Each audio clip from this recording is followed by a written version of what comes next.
It really doesn't matter what kind of soap you have, scraps, a whole bar, or any kind. You're going to have to get them broken down into small pieces. So what I like to do is use my coffee grinder. Now you also can just simply use a hand grater and just grate it down like this. But the smaller you grate this soap,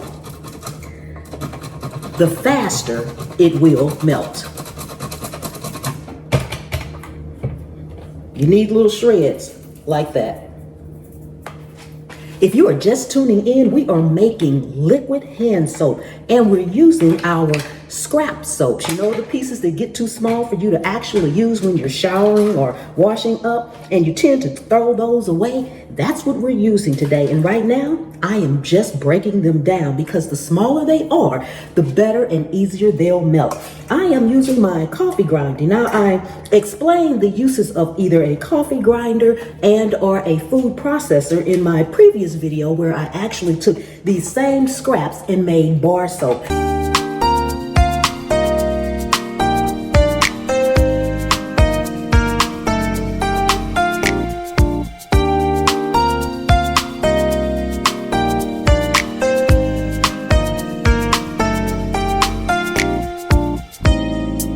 And I will link that video at the end of this video as well. So we just want to grind this down. I'm going to grind all these and I'll be right back. Now, as I am grinding these down, I'm going to put them in a pot. And you can see how fine that coffee grinder ground them up. We're almost done chopping up our soap. So now you want to bring water to a boil. Using distilled water is best. You can use tap water, you can use filtered water. I just go ahead, if you have good municipal water coming in from your faucet, feel free to go ahead and use that. But I have found that using distilled water for myself is best. So I'm going to pour some in here, probably about 2 to 2.5 cups. I typically don't measure. You will need about 2.5 times the amount of soap that you have. Put this on the stove and start bringing it to a boil while we finish up the rest of our soap. Okay, I find it best to use 2 pots because now, unlike before, we're going to pour our boiling water into our soap. Okay, make sure it's kind of well combined, pour it all in there. And you really don't have to stir this that much like before. You can just let it sit and the soap will dissolve, and that's what we want. So we're gonna let this sit for a few minutes and we'll be back. Okay, it seems to be completely melted. As you can see, we have some suds at the top. This is what it should look like. We're gonna let it cool slightly. It doesn't need to cool all the way. But it does need to cool some, okay? Then we're going to add in our other ingredients. Okay, now one thing I meant to let you guys know is that once you take it off the heat, put a top on it. That'll help keep the heat inside and help it melt down. What I like to add to mine is just a little bit of pure Castile soap. Why am I adding regular soap to it, more soap to it? Because for whatever reason, when I add a little bit of this Castile soap, it helps it not get gummy, which it can do. I add maybe about a tablespoon or 2 in here. You can use unscented or whatever. I happen to have the peppermint kind, so that's what I used. Also, I'm adding in some 100% pure vegetable glycerin. It is food grade. Make sure it is food grade, okay? Because that means it's safe for you. Again, I'm adding in a couple of tablespoons. Now, my soap that I use, I had various types of soap. Most soap already has some moisture in it, and that's fine. But what I find is that adding the glycerin in helps it just be even more moisture. That way, when you wash your hands, especially if you're using it in the kitchen, your hands don't become dry.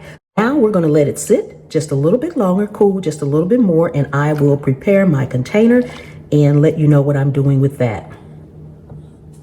Okay, so everything is nice and cool, and I have actually tempered my glass. All I did was run hot water over it and in it, drain it out as much as possible. If you are using a glass dish to put it in, a glass jar, you want to temper it.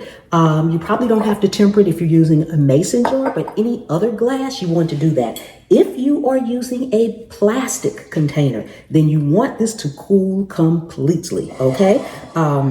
Glass to me is better, but use what you have. Now, we're going to go ahead and pour this in here. I still like to strain it. The reason I like to strain it is because I have found that no matter how long I heat this up, there's going to be some in here that did not melt. I have a variety of different types of bars in here. So some of them are harder than others. Some of them melt faster than others.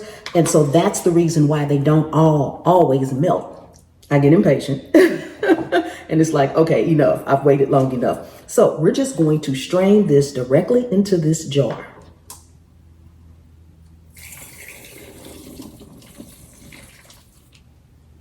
Okay, that's enough. And whatever you have, and as you can see, there are pieces in here. Whatever I tend to have left from that, I'll put in a mason jar. I'm going to show you guys how it works in just a minute. Again, straining it.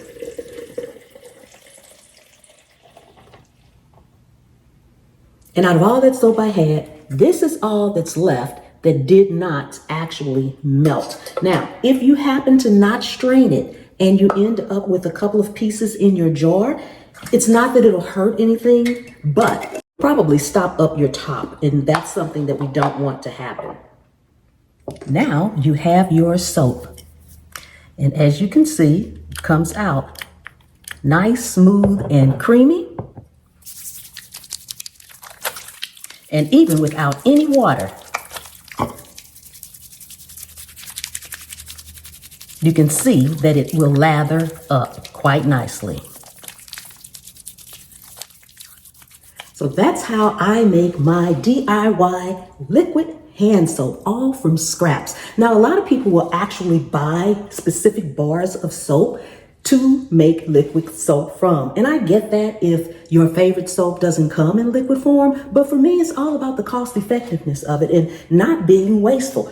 I still have, out of all this that I've made bar soap. I'll link that at the end of this video. I've made liquid soap.